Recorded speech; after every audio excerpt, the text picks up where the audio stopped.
नमस्कार.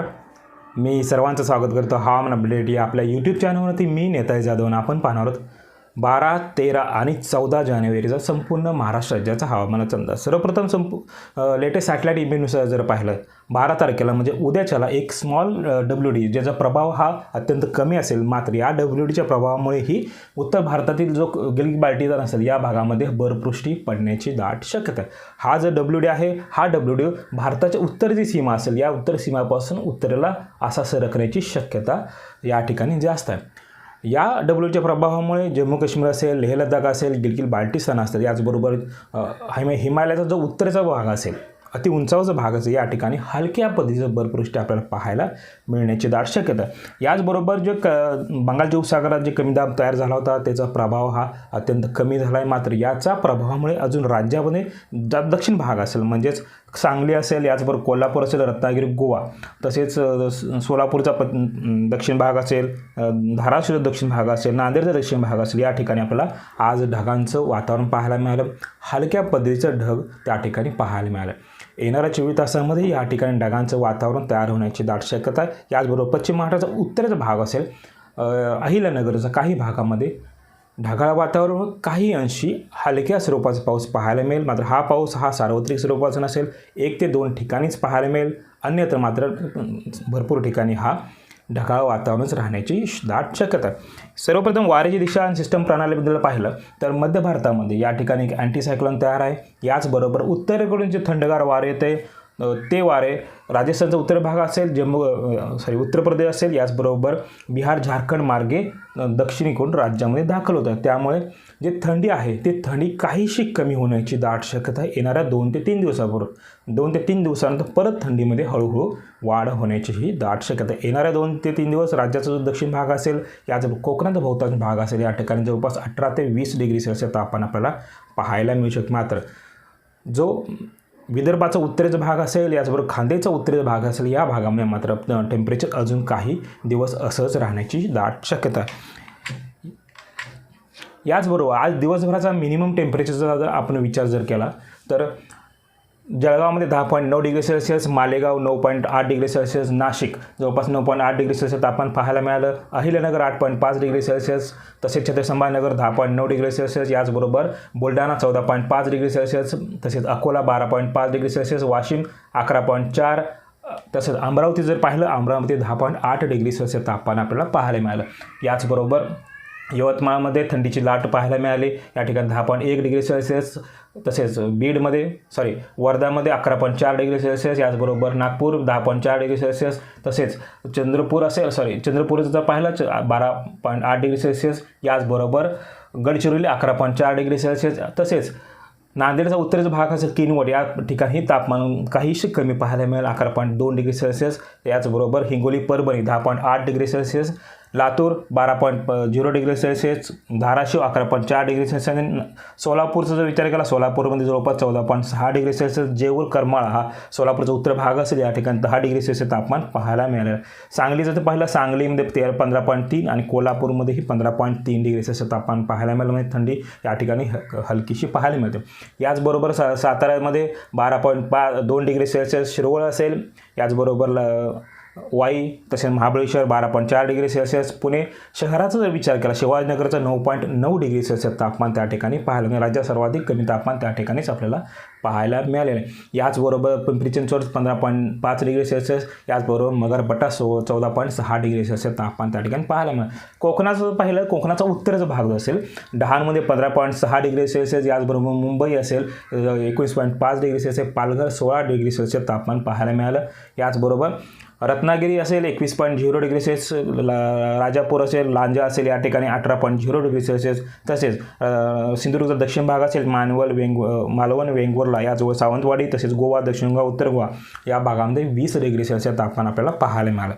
याचबरोबर आपण येणाऱ्या 24 तासाचा मिनिमम टेम्परेचरचा जर विचार केला तर येणाऱ्या 24 तासामध्ये कोकणाचा संपूर्ण कोकण किनारपट्टीचं जर पाहिलं जवळपास 22 काही ठिकाणी 20 डिग्री सेल्सिअस तापमान पाहायला मिळू शकतं। याचबरोबर कोकणाचा जो समुद्रसपाटी भागपासून पूर्व भाग असेल आणि घाटमाथ्याचा भाग असेल या ठिकाणी जर पाहिलं 18 ते 20 डिग्री सेल्सिअस तापमान पाहायला मिळेल। याच्यामध्ये रत्नागिरी, सिंधुदुर्ग, रायगड जिल्ह्यांचा समावेश, ठाण्याचाही जो पूर्व भाग असेल या ठिकाणी 18 ते 20 डिग्री सेल्सिअस तापमान पाहायला मिळेल। कोल्हापूरमध्ये जर पाहिलं कोल्हापूरमध्ये काही अंश तापमानामध्ये वाढ होण्याची दाट शक्यता आहे। त्या ठिकाणी जवळपास 22 ते 23 डिग्री सेल्सिअस तापमान पाहायला मिळेल। सांगलीचा पश्चिम भाग असेल, साताराचा पश्चिम भाग असेल या ठिकाणी जर पाहिलं या ठिकाणी 20 ते 22 डिग्री सेल्सिअस तापमान 18 ते 20 डिग्री सेल्सिअस तापमान पाहायला मिळेल।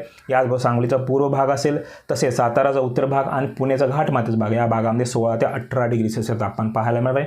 तसेच सोलापूर असेल, मराठवाड्याचा संपूर्ण भाग असेल, याच्यामध्ये धाराशिव असेल, लातूर, नांदेड, परभणी, हिंगोली, संभाजीनगर दक्षिण भाग, जालना आणि बीड या भागात जर पाहिलं या भागामध्येही 14 ते 16 डिग्री सेल्सिअस तापमान पाहायला मिळेल। थंडी या ठिकाणी एकदम कमी प्रमाणामध्ये पाहायला मिळते। याचबरोबर अकोला असेल, याचबरोबर वाशिमचा रिसोड वगैरे असेल या ठिकाणीही 14 ते 16 डिग्री सेल्सिअस तापमान पाहायला मिळेल। तसेच विदर्भाचा संपूर्ण पूर्व भाग असेल या ठिकाणी जर पाहिलं 12 ते 14 डिग्री सेल्सिअस तापमान आपल्याला येणाऱ्या 24 तासामध्ये पाहायला मिळणार आहे। त्याचबरोबर जळगाव, धुळे, नंदुरबार याचबरोबर छत्रसंभाजीनगरचा उत्तर भाग असेल, तसेच नाशिक आणि अहिल्यानगर हा जो पट्टा असेल या ठिकाणी जर पाहिलं या ठिकाणी ही 12 ते 14 डिग्री सेल्सिअस तापमान खानदेशमध्ये आपल्याला पाहायला मिळण्याची दाट शक्यता आहे। याचबरोबर 13 जानेवारीचा जर विचार केला 13 जानेवारीला राज्याचा दक्षिण भाग असेल म्हणजे गोवा असेल, याचबरोबर सांगली, कोल्हापूर, तसेच रत्नागिरी, सिंधुदुर्ग या भागापासून तापमानामध्ये वाढ झालेली पाहायला मिळते। सर्वप्रथम कोकणाचं जर पाहिलं रत्नागिरी, सिंधुदुर्ग असेल या ठिकाणी 20 ते 22 डिग्री सेल्सिअस तापमान पाहायला मिळेल। कोल्हापूर संपूर्ण जिल्हा, रायगड, रत्नागिरीचा बहुतांश भाग असेल या ठिकाणी 18 ते 20 डिग्री सेल्सिअस तापमान पाहायला मिळेल। तसेच कुलाबा असेल, याचबरोबर सांताक्रूजचा वेधशाळा असेल, मुंबई, ठाणे, पालघर, कल्याण, याचबरोबर अलिबाग असेल, पेन असेल, रोहा असेल या ठिकाणी 20 ते 22 डिग्री सेल्सिअस तापमान पाहायला मिळू शकतं। घाटमाथ्याचा संपूर्ण भागाचा जर विचार केला तर घाटमाथ्यामध्ये 16 ते 18 डिग्री सेल्सिअस तापमान पाहायला मिळेल। सांगली जिल्ह्यामध्येही 18 ते 20 डिग्री सेल्सिअस सांगलीचा पूर्व भाग असेल, याचबरोबर सोलापूर असेल, सातारा असेल, पुण्याचा पश्चिम भाग असेल या ठिकाणी 16 ते 18 डिग्री सेल्सिअस। मात्र पुणे पश्चिम, सातारा उत्तर असेल आणि सोलापूरचा उत्तर भाग असेल या ठिकाणी 14 ते 16 डिग्री सेल्सिअस तापमान पाहायला मिळेल। अहिल्यानगर असेल, जळगाव, धुळे याचबरोबर नाशिकचा पश्चिम भाग या भागामध्येही 14 ते 16 डिग्री सेल्सिअस तापमान पाहायला मिळणार। नाशिकचा जो मध्यवर्ती भाग असेल आणि नंदुरबार या ठिकाणी 12 ते 14 डिग्री सेल्सिअस तापमान पाहायला मिळणार आहे। याचबरोबर मराठवाड्याचा विचार केला मराठवाड्याचा संपूर्ण मराठवाडा याच्यामध्ये संभाजीनगरचा पूर्व भाग असेल, जालना, तसेच परभणी, हिंगोली, नांदेड याचबरोबर धाराशिव असेल आणि बीड असेल या ठिकाणीही 16 ते 18 डिग्री सेल्सिअस तापमान पाहायला मिळू शकतं। मग छत्रसंभाजीनगरचा विचार केला छत्रसंभाजीनगरमध्ये 14 ते 16 डिग्री सेल्सिअस तापमान आपल्याला त्या ठिकाणी 13 तारखेला पाहायला मिळणार। याचबरोबर विदर्भाचा जर विचार केला अकोला असेल, वाशिम असेल या ठिकाणी 16 ते 18 डिग्री सेल्सिअस, याचबरोबर उत्तरेचा भाग असेल, तसेच अमरावती असेल, याचबरोबर चंद्रपूर, गडचिरोली आणि यवतमाळ हा जो पट्टा असेल दक्षिणचा या भागामध्येही 14 ते 16 डिग्री सेल्सिअस तापमान पाहायला मिळेल। याचबरोबर उत्तरेचा भाग जर विचार केला नागपूर असेल, भंडारा, गोंदिया हा जो पट्टा असेल या ठिकाणी आपल्याला 10 ते 12 डिग्री सेल्सिअस तापमान पाहायला मिळेल। याचबरोबर 14 जानेवारीचा जर विचार केला तर 14 जानेवारी राज्यामध्ये तापमानामध्ये अजून वाढ होण्याची दाट शक्यता आहे। याच्यामध्ये कोल्हापूर असेल, याचबरोबर गोवा असेल, सांगलीचा दक्षिण भाग असेल, रत्नागिरीचा दक्षिण भाग असेल या ठिकाणी 20 ते 22 डिग्री सेल्सिअस तापमान पाहायला मिळेल। संपूर्ण कोकण किनारपट्टीमध्ये जर पाहिलं तर 18 ते 20 डिग्री सेल्सिअस तापमान पाहायला मिळणार आहे। अलिबाग असेल, पेन असेल, रोहा असेल, मुंबई, ठाणे, पालघर, कल्याण याही ठिकाणी 20 ते 22 डिग्री सेल्सिअस तापमान आपल्याला पाहायला मिळू शकतं। काही जो पश्चिमी पूर्व भाग असेल या ठिकाणी हलकीशी थंडी पाहायला मिळेल।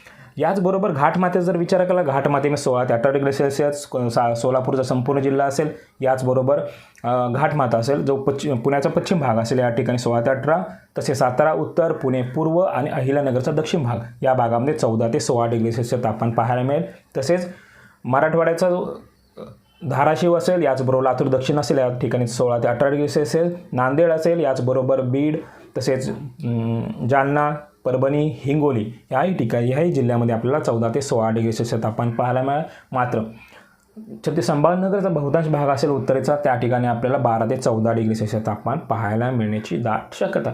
याचबरोबर विदर्भाचा संपूर्ण दक्षिण भाग असेल अकोला, अमरावती, नागपूर, भंडारा, गोंदिया, चंद्रपूर, यवतमाळ हा संपूर्ण पट्टा असेल याही ठिकाणी 14 ते 16 डिग्री सेल्सिअस तापमान आपल्याला 14 तारखेला पाहायला मिळण्याची दाट शक्यता आहे. मात्र खान्देशचा जर विचार केला, खान्देश बहुतांश संपूर्ण जिल्हा म्हणजे याच्यामध्ये धुळे असेल, नंदुरबार, नाशिकचा असेल, तसेच अहिलानगर आणि छत्रपती संभाजीनगर या ठिकाणी आपल्याला 12 ते 14 डिग्री सेल्सिअस तापमान पाहायला मिळण्याची दाट शक्यता आहे. याचबरोबर पावसाचा जर विचार केला तर 12 तारखेला काही ठिकाणी पश्चिम महाराष्ट्रामध्ये ढगाळ वातावरण पाहायला मिळेल, काही ठिकाणी तुरळक स्वरूपाचा पाऊस पाहायला मिळू शकतो. मात्र 13 तारखेला आणि 14 तारखेचा जर विचार केला तर मात्र काही ठिकाणी फक्त ढगाळ वातावरण पाहायला मिळण्याची दाट शक्यता आहे. तर हे होतं येणाऱ्या 3 दिवसाचं राज्याचं हवामान अपडेट. हवामान अपडेट या यूट्यूब चॅनल आतापर्यंत सबस्क्राईब जर केलं नसेल तर कृपया सबस्क्राईब करा, बेल आयकॉन नक्की करा. धन्यवाद.